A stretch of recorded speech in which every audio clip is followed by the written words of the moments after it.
కథను వినబోతున్న శ్రోతలకు మనవి, ఈ కథ నచ్చితే లైక్ చేయండి, బంధుమిత్రులతో షేర్ చేయండి. ఇప్పటి వరకు నా ఈ ఛానల్కు సబ్స్క్రైబ్ చేయకపోతే సబ్స్క్రైబ్ చేయండి. అదేవిధంగా బెల్ ఐకాన్ కూడా నొక్కడం మర్చిపోకండి. ఈ సూచనలు, సలహాలను కామెంట్ల రూపంలో తప్పక తెలపండి. Thank you. ప్రస్తుతం చెప్పబోతున్న కథ పేరు పేద పడుచు. రామాపురం అనే గ్రామంలో వీరయ్య అనే రైతు ఉండేవాడు. ఆయన పొదుపుగా జీవించి తనకు గల భూవసతిని పెంచుకుంటూ వస్తున్నాడు. ఆయనకు రఘు అని ఒకడే కొడుకు. రఘుకు పెళ్లి ఈడు వచ్చింది. వాడికి కట్నంతో పిల్ల వస్తే ఆ కట్నం సొమ్ముకు తన వద్ద కూడబెట్టిన సొమ్ము చేర్చి మరింత పొలం కొనే ఆలోచనలో ఉన్నాడు వీరయ్య. అయితే రఘుకు మాత్రం పెళ్లి చేసుకోవాలనే ఆలోచన ఇంకా కలగలేదు. ఒకనాడు పండగ వచ్చింది. సంబరం చూడటానికి ఊళ్ళో ఉన్న కూలీ జనం దగ్గర నుంచి వెడుతున్నారు. రఘు కూడా వేడుక చూడటానికి బయలుదేరాడు. అతను తమ మొక్కజొన్న చేను దగ్గరికి వచ్చేసరికి చేల్లో కలుపు ఏరుతూ లక్ష్మి అనే పిల్ల కనిపించింది. లక్ష్మి తండ్రి ఒకప్పుడు బాగా బతికిన రైతే, కానీ కాలం కలిసి రాక అప్పుల పాలై ఉన్నదంతా పోగొట్టుకుని పేదరికం అనుభవించి చనిపోయాడు. లక్ష్మి తల్లి అంతకు ముందే చనిపోయింది.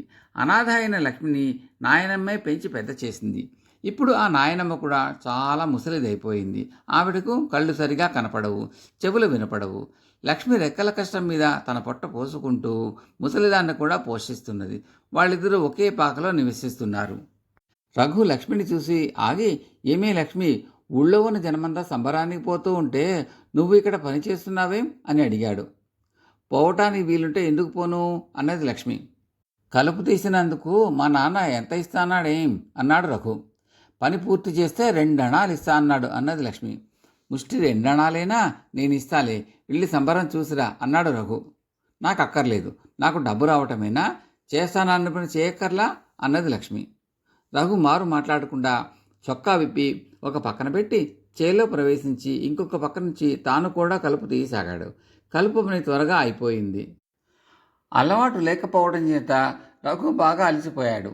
అతని ఒళ్ళంతా చెమటతో తడిసిపోయింది. లక్ష్మి అతన్ని చూసి వేళాకోళం చేసి, నా పని చేసి పెట్టావు గనక మా ఇంటికి రా, పానకం ఇస్తాను అన్నది. రఘు లక్ష్మి వెంట వాళ్ళ ఇంటికి వెళ్ళాడు. అతను ఆ పాకలో ఎన్నడూ అడుగు పెట్టలేదు. పేదవాళ్ల ఇల్లైనా ఆ పాక అద్దంలాగా అమర్చి ఉన్నది. లక్ష్మి నాయనమ్మ ఊరికి రుసరుసలాడే రకం. పాపం, ఈ ముసలిదానితో లక్ష్మి ఎంత ఓర్పుగా కాలక్షేపం చేస్తున్నదో అనుకున్నాడు రఘు జాలిగా.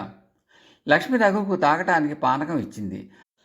అక్కడి నుంచి రఘు వెనక్కు తిరిగి ఇంటివైపు వచ్చాడు. అతను పశువుల దొడ్డి దగ్గరికి వచ్చేసరికి అతని తండ్రి వీరయ్య ఒంటరిగా దొడ్డి కంచె బాగు చేస్తూ కనిపించాడు. ఆయన కొడుకును చూసి, ఒరే రఘు, కాస్త సాయం రారా, పనివాళ్లంతా సంబరానికి వెళ్ళారు. కంచె బాగు చేద్దామంటే ఒకడు లేడు, అందుచేత నేనే కష్టపడవలసి వచ్చింది అన్నాడు.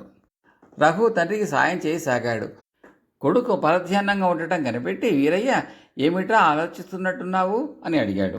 ఏమీ లేదు నాన్న, పెళ్లి చేసుకోమని నువ్వు అమ్మ కూడా నాతో చాలాసార్లు అన్నారు. కానీ తగిన పిల్ల దొరకక ఇన్నాళ్ళు నేను మాట్లాడలేదు. ఇప్పుడు నాకు తగిన పిల్ల దొరికింది నాన్న అన్నాడు రఘు. ఎవర్రా ఆ పిల్ల అని అడిగాడు తండ్రి. లక్ష్మి అన్నాడు రఘు.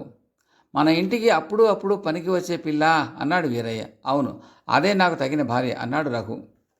వీరయ్య కొంచెం ఆలోచించి, ఒకప్పుడు వాళ్ళు కూడా మన మాదిరిగా బతికిన వాళ్ళే అనుకో, అదీ కాక లక్ష్మి బుద్ధిమంతురాలే, కానీ వాళ్ళు బొత్తిగా దరిద్రులే అన్నాడు. వాళ్ళ భాగ్యంతో మనకేం పని నాన్న, అది బుద్ధిమంతురాలు, పనిమంతురాలు, అందంగా ఉంటుంది అన్నాడు రఘు. నిజమే, నన్ను అడిగితే అవశ్యం చేసుకోమంటాను, కానీ మీ అమ్మ ఒట్టి పిసినగొట్టు, పాలు పెరుగు నెయ్యి అమ్మిన బాపదు, ఒక్క దమ్మిడి కూడా నాకు చూపదు, అంతా ఎక్కడో పాతేస్తుంది. మీ అమ్మ ఈ సంబంధానికి చచ్చినా ఒప్పదు అన్నాడు వీరయ్య. ఆ రోజే రఘు తల్లితో లక్ష్మిని తాను పెళ్లి చేసుకునే విషయం గురించి చెప్పాడు.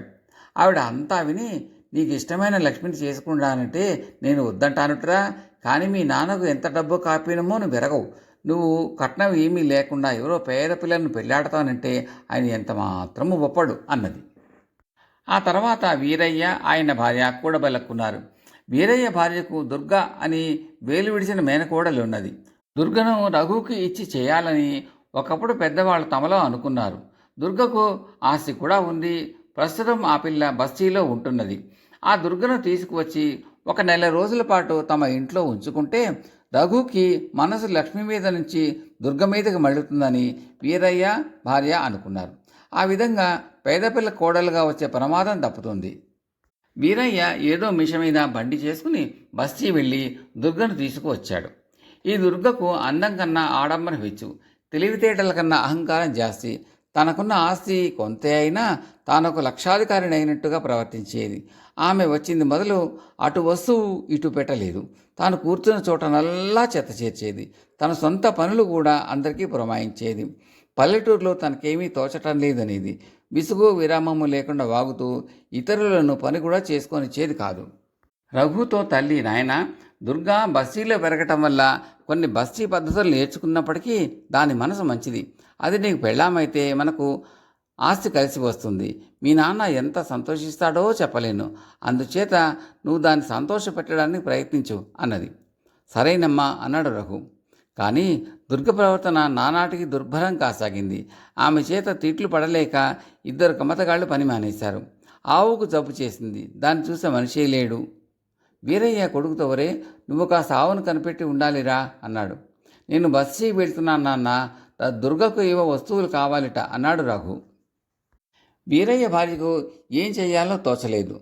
2 రోజుల పాటు సహాయం రమ్మని లక్ష్మికి కబురు చేస్తే లక్ష్మి నాయనమ్మకు పక్షపాతం వచ్చిందని, లక్ష్మి ఇల్లు కదిలే పరిస్థితిలో లేదని తెలిసింది. బస్తీకి వెళ్ళిన రఘు 10 రూపాయలు తగిలేసి దుర్గ కోరిన సామాన్లన్నీ తెచ్చాడు.